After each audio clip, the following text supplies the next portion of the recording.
sederhana. Regresi sederhana adalah model regresi yang melibatkan lebih dari satu variabel independen. Regresi merupakan suatu alat ukur yang juga dapat digunakan untuk mengukur ada atau tidaknya korelasi antar variabel. Analisis regresi sederhana bertujuan untuk mengetahui pengaruh dari suatu variabel terhadap variabel lainnya. Tujuan dari analisis regresi adalah untuk memprediksi besar variabel terikat atau variabel dependen dengan menggunakan data variabel bebas atau variabel independen yang sudah diketahui besarannya. Nah, langsung saja kita ke slide berikutnya. Di sini saya sudah meneliti satu buah skripsi yang berjudul Pengaruh Sumber Daya Manusia Terhadap Kualitas Laporan Keuangan Daerah Studi pada OPD Provinsi Gorontalo yang tahun penelitiannya adalah tahun 2022.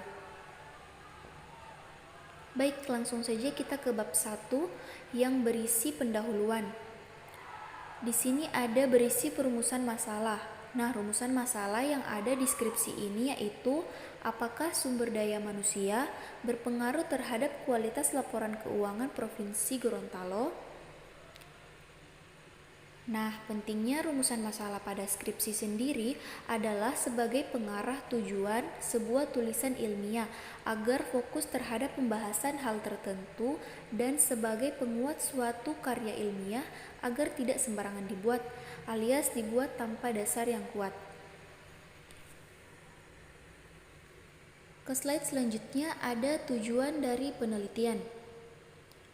Nah, di sini tujuan penelitiannya yaitu untuk mengetahui seberapa besar pengaruh sumber daya manusia terhadap kualitas laporan keuangan Provinsi Gorontalo. Jadi pada penelitian ini kita membahas pengaruh sumber daya manusia terhadap kualitas laporan keuangan Provinsi Gorontalo. Tujuan penelitian sendiri adalah pernyataan mengenai apa yang akan dihasilkan atau dicapai oleh peneliti. Artinya, tujuan penelitian mengungkapkan sasaran yang hendak dicapai dalam penelitian tersebut. Isi tujuan penelitian ditulis dalam bentuk kalimat pernyataan, bukan pertanyaan seperti halnya rumusan masalah. Oke, selanjutnya kita masuk pada bab 2 yaitu kajian teori. Nah, di bab 2 ini ada hipotesis penelitian. Hipotesis adalah jawaban sementara dari suatu masalah yang akan dihadapi dan perlu diuji kebenarannya dengan data yang lebih lengkap dan menunjang. Hipotesis penelitian pada penelitian ini sendiri yaitu H1 sama dengan sumber daya manusia berpengaruh positif terhadap kualitas laporan keuangan pemerintah Provinsi Gorontalo. Baik, selanjutnya kita akan ke slide berikutnya yaitu bab 3 yang berisi metode penelitian. Di sini sudah tertulis jenis penelitiannya yaitu penelitian kuantitatif. Dalam penelitian ini, data yang digunakan adalah data yang bersifat kuantitatif karena dinyatakan dengan angka-angka yang menunjukkan nilai terhadap variabel yang diwakilinya. Nah, penelitian kuantitatif adalah metode-metode untuk menguji teori-teori tertentu dengan cara meneliti hubungan antara variabel. Biasanya variabel tersebut diukur dengan instrumen penelitian sehingga data yang terdiri dari angka-angka dapat dianalisis berdasarkan prosedur statistik. Selanjutnya ada desain penelitian. Desain penelitian adalah kerangka metode dan teknik penelitian yang dipilih oleh seorang peneliti. Desain penelitian bertujuan untuk memberi pegangan yang jelas dan terstruktur kepada peneliti dalam melakukan penelitiannya. Nah, di sini sudah ada gambar variabel X dan Y. Variabel X yaitu sumber daya manusia dan variabel Y yaitu kualitas laporan keuangan. Variabel X adalah variabel bebas, yaitu variabel yang memberikan pengaruh pada variabel yang lain, sedangkan variabel Y adalah variabel terikat, yaitu variabel yang dikenai pengaruh dari variabel bebas. Jadi, kualitas laporan keuangan atau variabel Y itu dipengaruhi oleh sumber daya manusia atau variabel X. Selanjutnya ada variabel penelitian. Variabel penelitian di sini ada dua. Yang pertama variabel independen atau variabel bebas dan variabel dependen atau variabel terikat. Variabel independen sendiri dalam penelitian ini adalah sumber daya manusia atau variabel X, dan yang menjadi variabel dependen atau terikat yaitu kualitas laporan keuangan atau variabel Y. Nah, selanjutnya ada definisi operasional variabel. Definisi operasional variabel adalah definisi yang diberikan kepada suatu variabel atau konstruk dengan cara memberikan arti atau menspesifikasikan kegiatan ataupun memberikan suatu operasionalisasi yang diperlukan untuk mengukur konstruk atau variabel tertentu. Definisi operasional variabel digunakan untuk menyamakan kemungkinan pengertian yang beragam antara peneliti dengan orang yang membaca penelitiannya. Agar tidak terjadi kesalahpahaman, maka definisi operasional variabel disusun dalam suatu penelitian. Nah, pada tabel tersebut sudah dijelaskan definisi operasional variabelnya.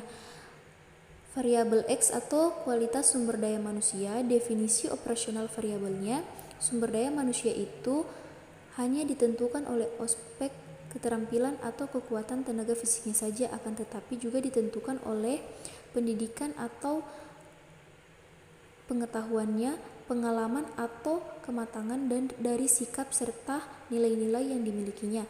Indikatornya yang pertama kualitas intelektual, pengetahuan dan keterampilan. Yang kedua ada pendidikan. Nah, skala yang digunakan sendiri adalah skala ordinal. Selanjutnya ada kualitas laporan keuangan atau variabel Y. Definisi operasional variabel, ukuran-ukuran normatif yang perlu diwujudkan dalam informasi akuntansi sehingga dapat memenuhi tujuannya. Indikatornya yang pertama ada relevan, 2 andal, 3 dapat dibandingkan, 4 dapat dipahami. Dan dia juga menggunakan skala ordinal. Nah, selanjutnya adalah populasi dan sampel. Populasi adalah sejumlah individu atau subjek yang terdapat dalam suatu kelompok tertentu yang dijadikan sebagai sumber data yang jelas berada pada daerah yang jelas batas-batasnya dan mempunyai pola kualitas yang unik serta memiliki keseragaman ciri-ciri di dalamnya yang dapat diukur secara kualitatif untuk memperoleh kesimpulan penelitian. Populasi yang digunakan dalam penelitian ini adalah 32 OPD yang ada di dalam pemerintah Provinsi Gorontalo. Setelah populasi diketahui, langkah selanjutnya yaitu menentukan sampel yang akan diwakili dari populasi yang akan diteliti. Sampel adalah bagian dari populasi, sebagian atau wakil populasi yang diteliti. Sampel penelitian adalah sebagian dari populasi yang diambil sebagai sumber data yang dapat mewakili seluruh populasi. Untuk mendapatkan sampel yang benar-benar dapat mewakili dan menggambarkan keadaan populasi yang sebenarnya, diperlukan teknik penarikan sampel atau teknik sampling. Adapun teknik sampling yang digunakan dalam penelitian ini adalah teknik purposive sampling. Purposive sampling adalah teknik penentuan sampel dengan mempertimbangkan pertimbangan-pertimbangan tertentu. Alasan menggunakan teknik purposive sampling ini karena sesuai untuk digunakan penelitian kuantitatif atau penelitian-penelitian yang tidak melakukan generalisasi. Baik, selanjutnya ada jenis atau sumber data. Sumber data yang digunakan dalam penelitian ini adalah data primer. Data primer adalah sumber data yang langsung memberikan data kepada pengumpul data. Data primer adalah jenis data yang dikumpulkan secara langsung dari sumber utamanya, seperti melalui wawancara, survei, eksperimen, dan sebagainya. Selanjutnya ada teknik pengumpulan data. Teknik pengumpulan data primer pada penelitian ini adalah berupa penyebaran kuesioner kepada pejabat yang terlibat dalam penyusunan laporan keuangan pada masing-masing di 32 OPD Provinsi Gorontalo.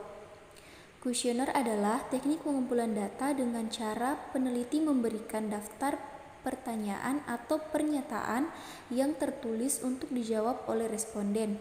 Dalam penelitian ini, peneliti melakukan pembagian kuesioner secara langsung. Baik, selanjutnya ada teknik atau metode analisis data. Analisis data yang digunakan dalam penelitian ini adalah analisis regresi sederhana. Analisis regresi sederhana adalah sebuah metode pendekatan untuk pemodelan hubungan antara variabel dependen dan satu variabel independen. Dalam analisis regresi sederhana, hubungan antara variabel bersifat linear, di mana perubahan pada variabel X akan diikuti oleh perubahan pada variabel Y secara tetap. Selanjutnya, statistik deskriptif. Berdasarkan tabel tersebut, di sini ada sumber daya manusia atau SDM atau variabel X memiliki nilai minimumnya 60, nilai maksimumnya 100, median atau rata-ratanya 78,34 dan standar deviasinya 8,69. Jadi nilai rata-rata yang lebih besar dari standar deviasi ini menunjukkan bahwa sumber daya manusia atau SDM dapat menjadi representasi yang baik dalam menggambarkan data variabel penelitian secara menyeluruh. Selanjutnya ada kualitas laporan keuangan atau variabel Y. Memiliki nilai minimum 23, nilai maksimumnya 36, median atau rata-ratanya 30,23 dengan standar deviasi 3,43. Jadi nilai rata-rata yang lebih besar dari standar deviasi menunjukkan bahwa presentasi yang baik dalam menggambarkan variabel penelitian secara menyeluruh. Kemudian selanjutnya ada hasil uji analisis regresi. Terdapat pada tabel 4.8 yang bersumber dari data olahan SPSS tahun 2022. Nah, berdasarkan hasil analisis linear sederhana yaitu Y sama dengan 8,210 ditambah 0,517X. Nah, di sini ada konstanta nilai. Konstanta merupakan nilai tetap yang berarti bahwa apabila tidak terdapat pengaruh dari sumber daya manusia atau SDM, maka kualitas laporan keuangan bernilai konstan yakni sebesar ln 8,210, sedangkan di sini nilai koefisien regresi variabel X yaitu sumber daya manusia atau SDM sebesar 0,317, menunjukkan setiap peningkatan variabel sumber daya manusia akan meningkatkan kualitas laporan keuangan pemerintah daerah Provinsi Gorontalo sebesar 0,317. Selanjutnya ada uji hipotesis. Nah, uji hipotesis adalah metode pengambilan keputusan yang didasarkan dari analisis data baik dari percobaan yang terkontrol maupun dari observasi atau tidak terkontrol. Yang pertama ada uji T, terdapat pada tabel 4.9. Uji T atau TETS adalah salah satu uji statistik untuk menguji kebenaran hipotesis yang diajukan oleh peneliti dalam membedakan rata-rata pada dua populasi. Hasil analisis berdasarkan tabel tersebut dapat nilai T hitung yang diperoleh untuk mendapatkan kesimpulan apakah menerima atau menolak hasil dari analisis dengan menggunakan bantuan program SPSS 20. Diperoleh hasil yaitu nilai T hitung 4,951 besar dari T tabel 1,995 dan nilai signifikansi 0,5, maka dapat disimpulkan bahwa hipotesis dalam penelitian ini diterima, yaitu variabel sumber daya manusia berpengaruh positif dan signifikan terhadap kualitas laporan keuangan pemerintah Provinsi Gorontalo. Uji hipotesis selanjutnya ada uji koefisien determinasi. Determinasi atau R-squared adalah uji untuk menjelaskan besaran proporsi variasi dari variabel dependen yang dijelaskan oleh variabel independen. Determinasi adalah uji untuk menjelaskan besaran proporsi variasi dari variabel yang dijelaskan oleh variabel independen. Uji koefisien determinasi dilakukan untuk mengetahui seberapa besar endogen secara simultan mampu menjelaskan variabel eksogen. Semakin tinggi nilai R2, berarti semakin baik model prediksi dari model penelitian yang diajukan. Nah, berdasarkan pada tabel 4.10, koefisien determinasi yang bersumber dari data olahan SPSS 2022, berdasarkan hasil analisis koefisien determinasi pada tabel di atas menunjukkan besarnya koefisien determinasi disesuaikan atau angka R² adalah sebesar 0,265 atau sebesar 26,5%. Nilai ini menunjukkan bahwa sebesar 26,5% variabilitas laporan keuangan dapat dijelaskan oleh sumber daya manusia, sedangkan sisanya sebesar 73,5% dijelaskan oleh variabel yang tidak diteliti dalam penelitian ini.